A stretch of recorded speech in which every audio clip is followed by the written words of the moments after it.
of teasing the low kick because I wanted him to stay light on that front foot. Pulling the Dutch guard works, but you can't do it loads. And obviously, you train so hard to get it, and it took so much effort. And I'm so happy I've got it now, but it doesn't really get used much. It kind of just sits on a shelf. We're gonna go through sort of a fight breakdown. I've taken some notes and stuff. So we'll get straight into it. And to be honest, the fight was really well put together. I had a video on an iPhone that I was looking at for my sort of initial feedback, but because it took a good sort of 2 or 3 months for them to put the proper video together. But it was a really great day, and it was really nice to have a chance to share the ring with such a talented fighter. He had I think it was a 2 inch reach advantage because, as you can see, he was taller than me. Building up to the fight, I'll pause it there. There was a delay in the fights because there was 5 or 6 cards before us, and so it ended up that I had my hands wrapped. I got ready, and then we got told, oh, actually, you've got another hour and a half before you're fighting. So we went outside, sat on the grass, and obviously having that break um between really throws your momentum a bit. So as you could see, he got a couple of really good shots. And like a light uppercut. Um, and I'll be honest, that woke me up. And then from there, I could get back in it. I was kind of teasing the low kick because I wanted him to stay light on that front foot. And one thing I found, because obviously it was my first proper fight, was um, pulling the Dutch guard works, but you can't do it loads. Um, and I found that obviously the pace is higher than hard sparring, and you take more damage. You can see me pulling my guard there, and he comes through it a bit. But one thing I will say is the biggest thing I took from this was I gave him too much ring control. You'll see that I'm always going backwards, which is how I manage distance quite nicely. But and then I can close it with that Superman. That Superman was beautiful. You can see it in the replay when we get to it, but I only missed his jaw by an inch, and I followed up with that jab. The way I've started training is I always finish with a jab at the end of my combinations because I'm managing the distance. I'm going in and out, and you throw say a 1-2 round kick, which is a basic combination, but it works. And but then you're open, so finishing off with the jab to get you out of range is incredibly helpful. And obviously, although he had more control and he was better at pressuring, I never let him get a clean combination. I'd always counter. I thought I countered particularly well with the overhand right and just getting that right hand in because I found by the end of the round, um, he was he was cautious of that right hand, and he knew that the right hand could hurt him. And as you can see, it started to slow down here. I'm trying to keep him light on that lead leg, and I'm countering with everything. I think my boxing felt better, but he did still manage to get quite a few. That's the right hand I'm on about. A few combinations in, and I found that he'd punch and he'd use his reach quite well, but he didn't transition between boxing and kickboxing as well. Whereas all of my combinations, I traded quite nicely with boxing to kickboxing. Um, I kind of looking back at it, I do, in the moment, I didn't think I got punched as much as I did, but watching it back, I took a few more shots than I thought. So I've definitely been working on tightening up a bit more. And although I feel I'm quite tight most of the time, sort of as you start getting tired, especially in the kicks, my hands were dropping a little bit more than I'd have liked. So that's the first round done.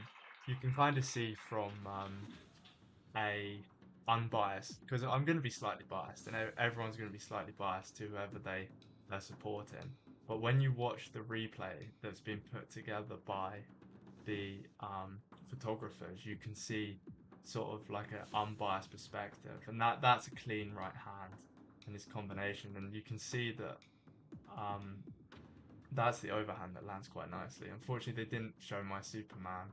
Um, I felt my stiff jab did quite nice going through, and I'm trying to One of the combinations we do a lot of actually that you can see there is we throw the jab and then we try and strip the guards to throw the cross. And I actually landed that quite nicely. And then because he was looking up at my hands, that's when I could land the kicks. And I was just trying to wear down his legs as much as I possibly could. Specifically, I think looking back with when I was landing that overhand right, I feel like I could have tucked my chin more and committed more, but I kind of stayed back a bit, which is something like there I backed off. And it's trying to sort of de-escalate the pressure a bit. And there's that combination where I'm trying to strip the guard again. Um, One thing I noticed about the second round, because the second round was my best round, it's the one I scored the best on with the judges. But the second round, I'd started to flow and I started to understand sort of his techniques. And when I was in the corner, my coaches were pretty happy with the performance. They mentioned a couple of things that I could tweak slightly, but they were overall pretty happy. But one of the things they said was clinch more because I'd done so much work clinching and being close. So as you can see there, I'd already gone for a couple of throws. Um, and in a minute, I start working in some more knees because knees hurt. Um, in my previous fight before this one, I ate a knee that winded me and I was struggling. But fortunately, it was like the last 10 seconds of the round, so I was able to recover and win the fight. But it was definitely something to notice. And that's where the guards started slipping a little bit, but it wasn't really catching as much. The round kick was nice. After the fight, the only mark I had was a little red line from where the round kick had landed, but I started managing my distance more. The overhands are landing. He's going backwards, playing a bit more defensive, and I obviously I started using the gas tank a bit more, starting to slowly up the speed a bit more and more. Um, Boxing was clean. There's the knees coming in, and then sort of mixing the knees up with that hook. But you could tell he was hurt, but he was doing completely fine. And at the end of this round, when I go in to talk to my coaches, they make me look at him in his corner because the side of his face is the side of his ribs are completely red. And obviously, I hear the 10 seconds left, and I go for the Superman. Again, I think I just missed this one slightly, but there's a nice overhand counter, and I've gone backwards again. Don't know whether I should have. There's the Superman that just missed, and then I instinctively throw the jab out. I don't really think about it anymore, but the stiff jab was something my corner said was going through his guard quite a bit, and then obviously I've got the throw here. That's maximum points in shoot boxing, I'm pretty sure. So that's always a bonus. Um, Coming into round three, he came back a little bit.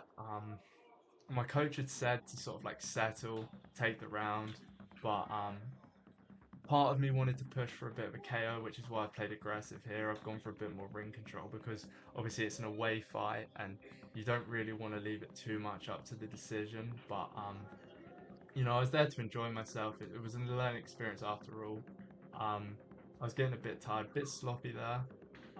I've started to add in the front kick just to manage distance a bit more, and I've slowly been in the months since training. I've slowly been trying to work that in to my technique a little bit more. That was a beautiful right hand again. He caught me twice with that, and that's something I've only just noticed watching it back again.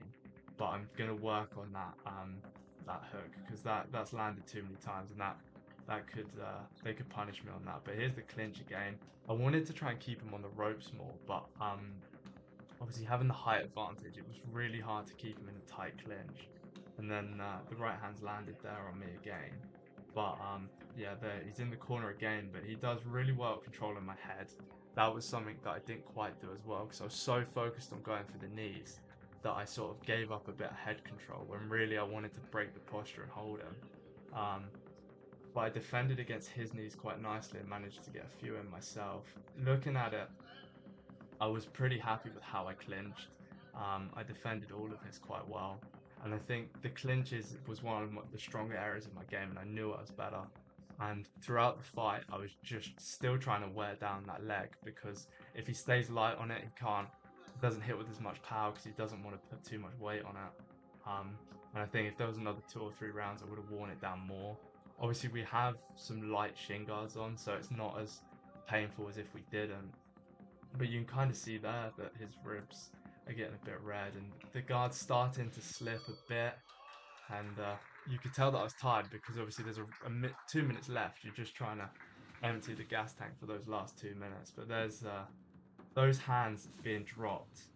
Um, I don't like. I like to have a high guard. I know sort of when you're fighting in the UFC, you can have your hands lower, and the reason I was able to land um, the jab was because it was coming from sort of more out of sight, whereas most of the fight my hands had been by my jaw. But I'm gonna probably put that more down to laziness. And then the second highlight there is me taking that hook. So um, obviously I always thought that I kept my hands up a lot, but clearly I need to keep them up a little bit more. And then he's managed to get that stiff jab through quite nicely. And then here we are in the clinch. This was quite a nice knee because I heard him wince and I knew he was hurt a bit. I just wasn't able to capitalize on it. And obviously I managed to win and get the belt. But going forward, those things are what I want to change. I've got a few more fights planned over the course of this year, obviously while I'm still at university. I've got a couple of videos planned where I'm going to try and show you how I balance uni and everything and do sort of the fight camp. So I've got a lot planned for the channel, and I'm going to keep putting out shorts. But if you guys would like to see another fight breakdown, and obviously they'll get better and better as I get more experience at doing it. Just leave a like and comment down below of what you liked and if there's anything you think I could do better. But thank you all very much for watching, and I'll see you in the next one.